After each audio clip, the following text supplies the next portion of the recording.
I'm sorry I can't tell you everything, but maybe we can work something out. But first, I'd like to hear something about you, my son. With whom do I have the honor? Where are you from? I'm from Skalitz. Oh, I'm sorry. What about your kin? They're dead. Oh, I'm sorry to hear that. Here, we'll drink to them. It must have been terrible. It was terrible. It seemed so pointless. We had no warning. They just appeared and began the slaughter. God knows why. They killed anyone who didn't make it to the shelter of the castle. My parents, my girl, even the Deutsch who was on Sigismund's side. I didn't make it to the castle. I wanted to try and help my parents, but there was nothing I could do. Then I fled to Talmberg with the Cumans on my heels. They almost killed me. They slaughtered people in the surrounding villages. There's a pile of bodies in front of the church in Rovna. Folk who tried to take refuge there, but they... My poor child. May God grant them eternal rest. And how did you come to get this assignment? I'd have expected Sir Hanush to send that old grouch, Bernard.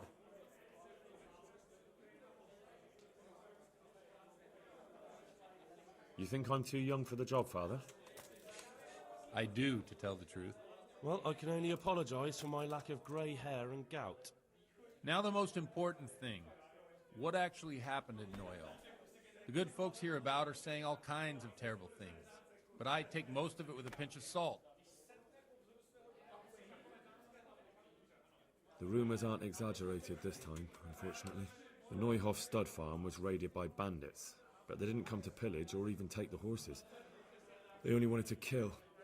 They maimed the horses and slaughtered some people. I'm sure they would have killed more, but the bandits quarrelled among themselves and broke off the attack. And judging by what's left of our Lubosh, they're still settling accounts. I see it's every bit as bad as people claimed. Dreadful. Well then, here's to those poor souls who had to die so pointlessly and so terribly.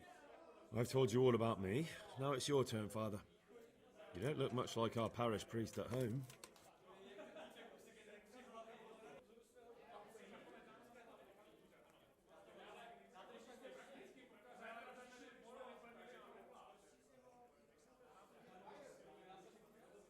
I hear you had quite an adventurous life after the seminary.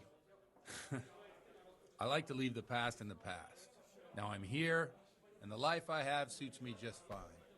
Wine, women, and mass. I noticed you're pretty handy with a sword. I wouldn't expect that of a man of the cloth. You know what they say.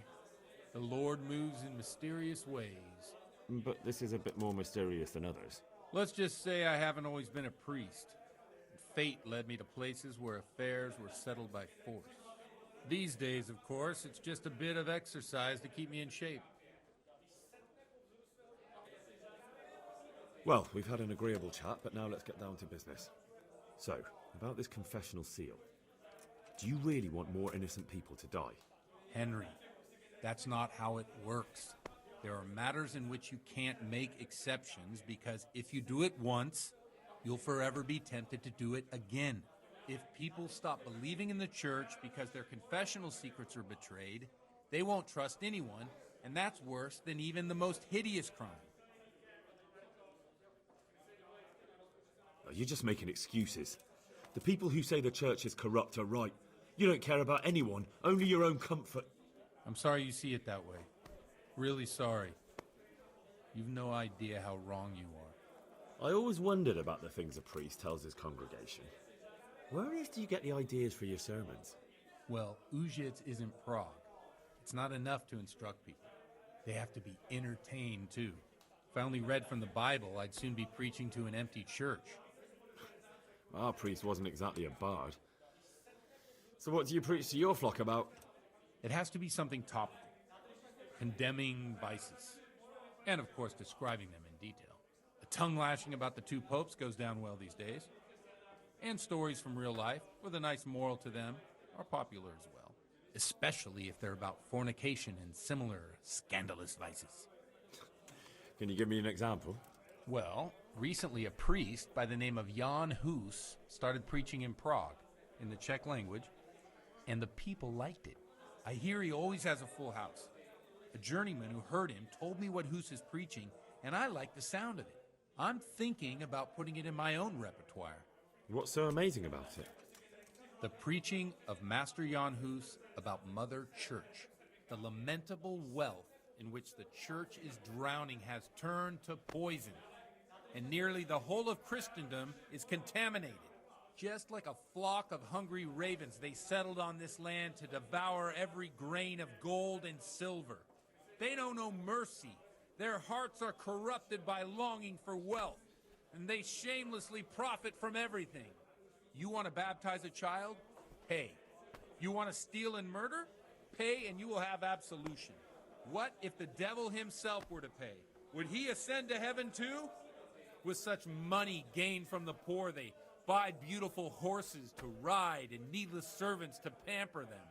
They gamble at dice and dress their whores in expensive furs, while Jesus Christ walked barefoot and had no place to lay his head. Look to your consciences, you robbers of the poor, for you are seen by God and his people too. Amen. Well, this Jan Hus character is quite a rebel. Oh, the congregation will love it. I don't doubt it. Let's drink to that. Funny. That last bit reminds me of someone. What do you mean? My situation's completely different. Huth preaches against the prelates and the clerics who are robbing the poor. Look at me. I don't have a pot to piss in. I'm no better off than the folk I preach to. I'm one with them in poverty and suffering and everything that troubles them. I drink with them and curse those stuffed habits in Sasau Monastery.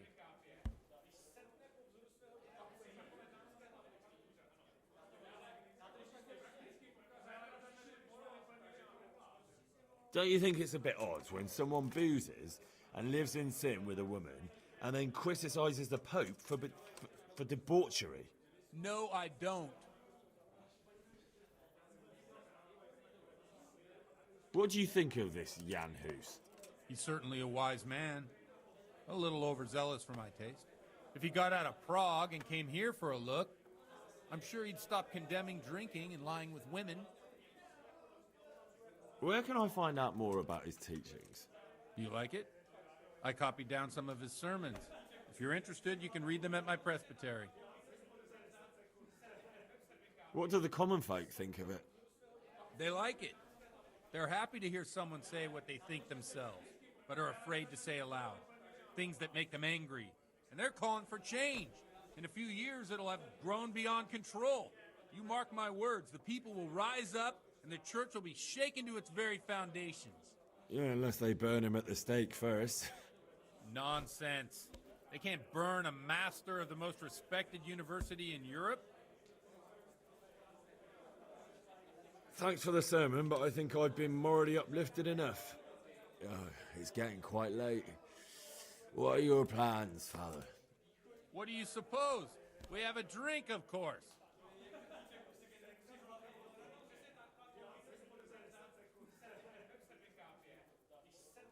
Ah, that sounds like a good plan.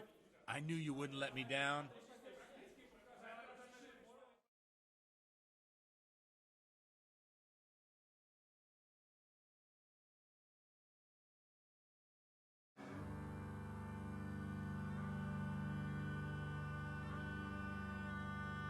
Przyszła bida mora lat, to nie ustoi żadnej chlap.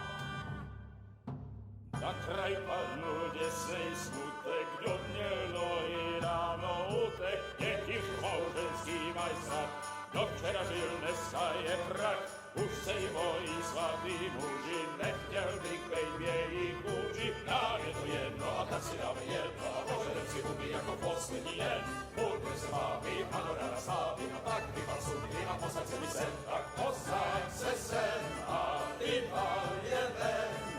Ukaž kozy jako vozy, zítra jen tu jsou nejdem, tak nalej mi hned a točí se svět. Ty dneska vůbec nikdo neví, zase zítra Ježíš Julián. this? Bailiff, come on over here, sit down and have a drink with us. Don't vex me again, Father.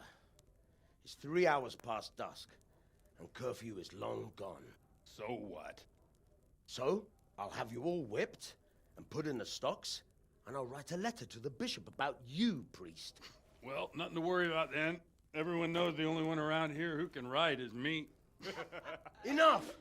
Men, throw them out. Oh.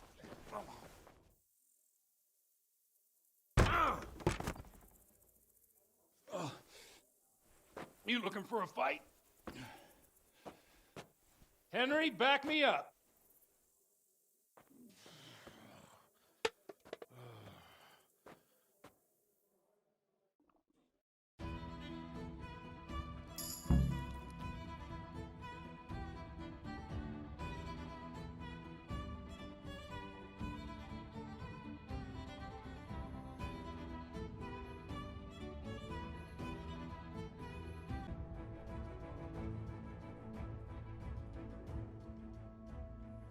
So, my dear, wouldn't you like to have a little ring on the bell?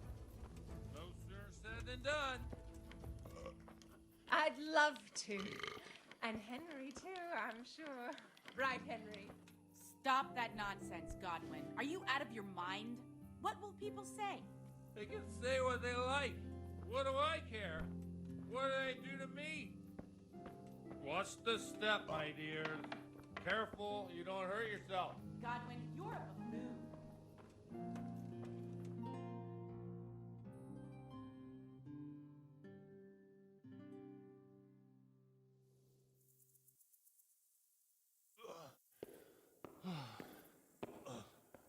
Here we are. Look at this beauty. Oh. We can't do this, can we? Who says? Get ringing, wench.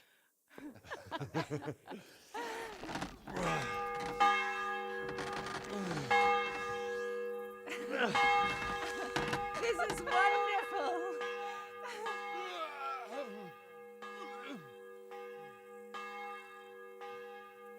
Ah, bloody oath. And now, my dears, comes the climax of the evening.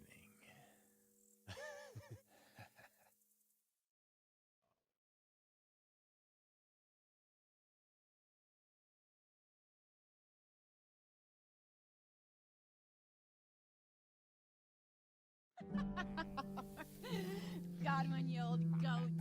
Come here. Oh.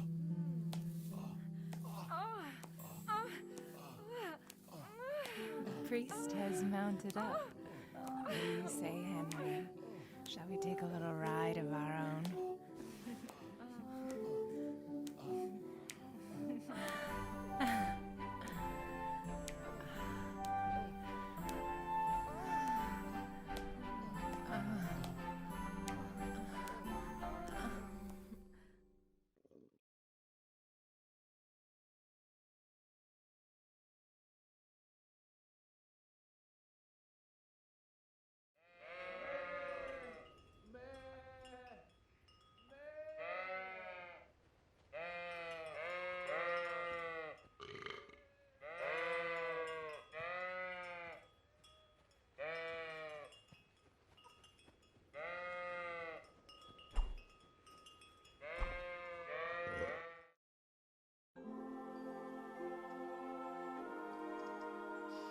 Well, I have to say that was a fine evening.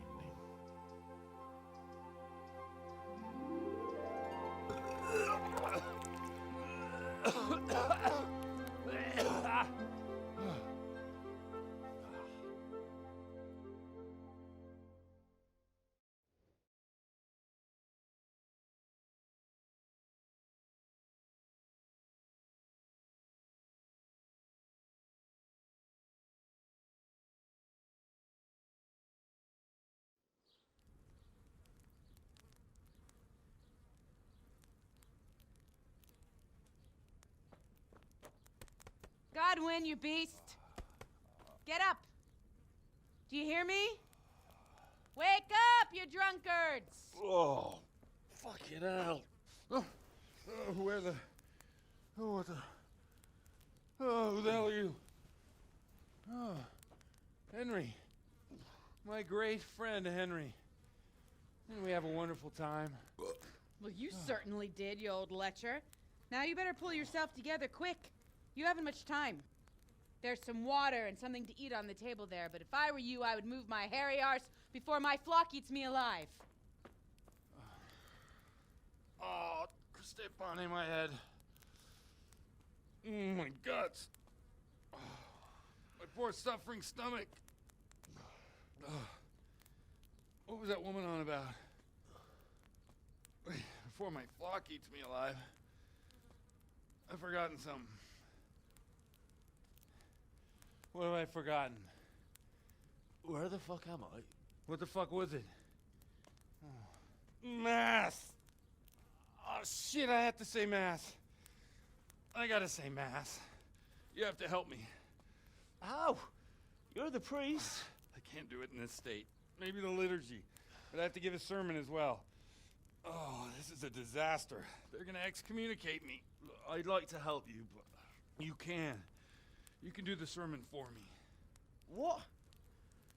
So, first I investigate a murder no one wants investigated. Then I drunkenly keep the whole town up all night. And now you want me to preach at them from the pulpit? Do you want them to burn us at the stake? No. No, I've got it. Suppose that Sir Ratzig's protege. You just came from studying in Prague. And you want to share the words of Master Jan Hus, who you recently heard preaching there. Henry, look, from what I remember, we might have overdone it a bit last night. And if the bailiff or someone else complains about me, the bishop's gonna have my guts for garters. So I'd appreciate it. Stop gaping at me like a stuffed squirrel and start helping. You're mad. You're stark raving mad. I'm not. It's a perfect plan. It's flawless.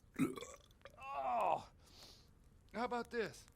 If you help me with this, I'll tell you who Lubosh's cronies are.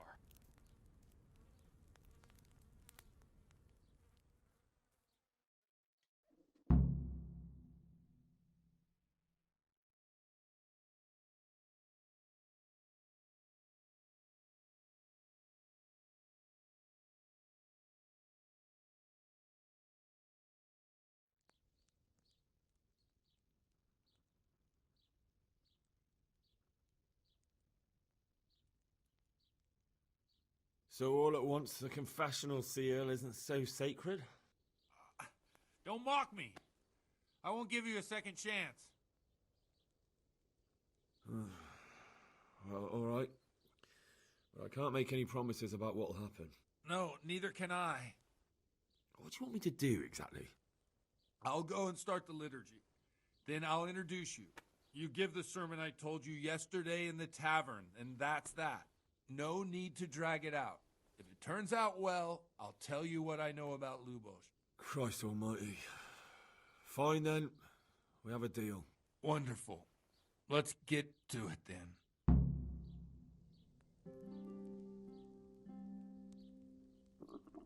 I feel quite hungry.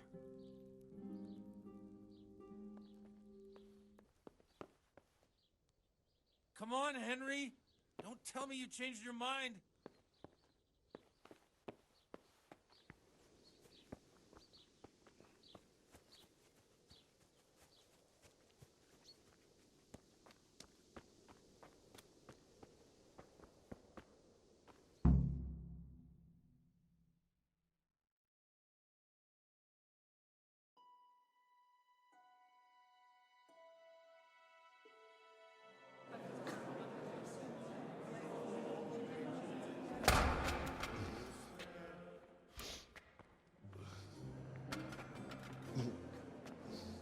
Never show up.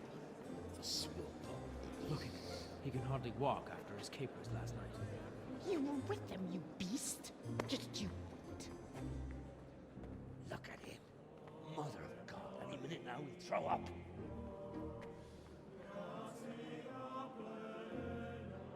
Guess I couldn't sleep a wink last night with all that clamor. In nomine Patris, et Filii, et Spiritus Sancti. Amen. Accepit panem in sanctas at venerabiles a manus suas.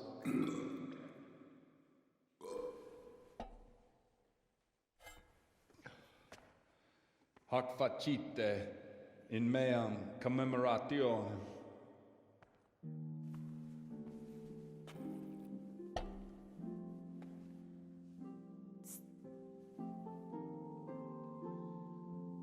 Brothers and sisters, you may have had the honor of meeting Henry from Skalitz, who is here at the behest of Sir Hanush to investigate that heinous crime at Neuhof. You might not know that Henry recently visited Prague, where, by the grace of God, was able to hear Master Jan Hus from the esteemed Charles University preaching. I've managed to persuade Henry to stand here today in my stead and tell us what he heard. Because, as you all probably know, Jan Hus is a very popular preacher in Prague. So, Henry, you may begin. Now I'm curious which one of them will puke first.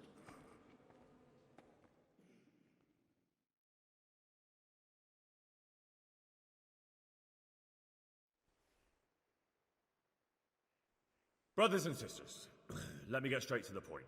I'd like to talk about the church and how corrupt it is. Boy has a cheek.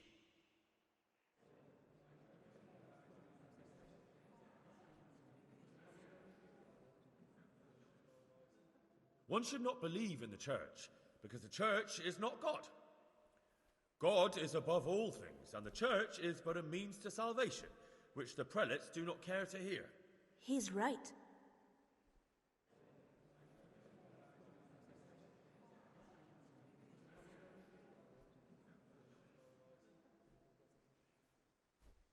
It is the corruption of God's pastors here on earth that has brought misfortune on our heads. Plague, humans, hunger, and chaos. And it is all due to the corrupt servants of God who do not practice what they preach. They think sins can be washed away by money, and they sell indulgences, and that's bad. Because sins cannot be redeemed with silver. Prague didn't do much for his confidence.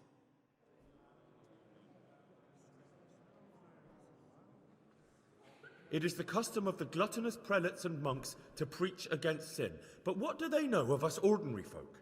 Let us remember the marriage at Cana, where our Lord Jesus Christ himself feasted with the other guests and drank his fill. And when the wine was gone, he performed a miracle and created more. He, whose companions were poor travellers, simple folk, prostitutes and troublemakers, performed a miracle so the feast could continue. Now that's the kind of sermon I like to hear. No, brothers and sisters, Jesus did not condemn alcohol. Drink to lighten the cross you bear in this vale of tears, but not with such abandon that you cannot keep holy the Sabbath. For there should be moderation in all things, and it is not drinking itself that is sinful, but intemperance and beastly indulgence. He's right. Enough about sin, which the prelates are so fond of preaching about, and whose absolution they promise if you only pay enough coin to Mother Church. What if the devil himself were to pay? Will the bishops tell us he too would ascend to heaven? And what about those bishops? They sin without remorse, and with the money grasped from the poor for indulgences, they keep fine horses and hordes of servants to pamper them. They play dice and garb their mistresses in expensive furs, while Christ, the Lamb of God, walked barefoot and had nowhere to lay his head. Look to your consciences, you robbers of the poor, for you are seen by God and his people too. Down with the prelates. Away with them. We're fortunate to have our good Father Godwin. At least he's a fair and simple man.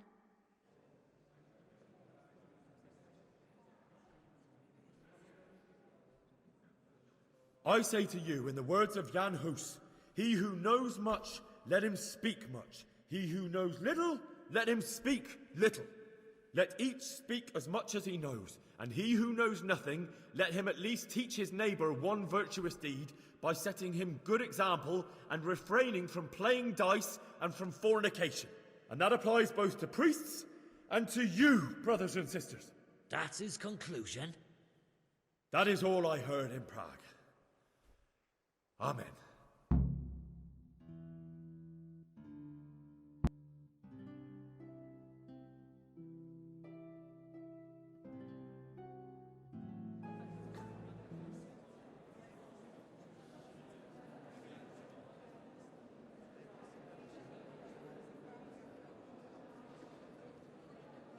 The lad spoke well, considering what a soak he is.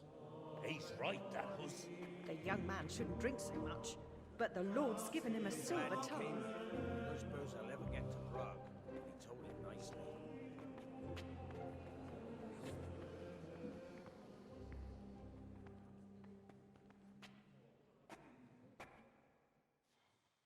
Well, well, my boy, you have talent, and I can't deny it. And you pulled a thorn from my side. I almost didn't make it. Yeah, I noticed.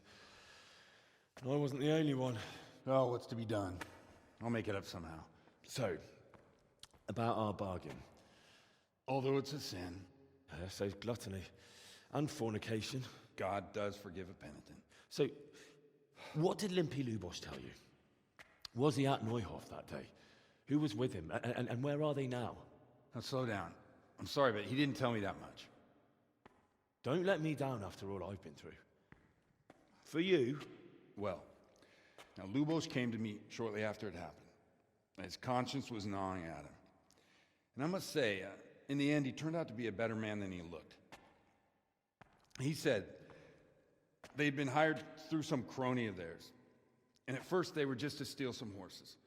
But then it all turned sour and people started getting killed. And neither he nor his cronies wanted anything to do with that. So they fell out from the gang and fled. Fell out? Yeah, there was a body found in the woods by Neuhof. That would explain something. Lubosh kept jabbering that he wasn't a murderer, that he didn't want to do it. So I know that Lubosh killed the murderer and he's dead too. The trouble is, I need to find the ones who are still alive. I need names and places. Did he mention any of the others? Only nicknames. Talked about some fella called Riki from Ledechko, Pius, Timmy. Pius. That lot are about as pious as I am ordained. Nonsense. You would make an excellent priest. And anyhow, with your skills, you ought to be able to sniff out this Riki from Ledechko, right? Well, we'll have to now. There's not much else to go on. Let's hope he's not hanging from the wall too. Indeed. And I'd hate to be excommunicated for nothing. Anyhow, good luck. You watch out for yourself. These people clearly mean business. And I'd like to raise a tankard with you again sometime. Yeah, I'll try. Although I'm not sure I'd survive another night of your debauchery. And if anyone should ask, you heard nothing from me. I'll deny everything. I don't doubt it.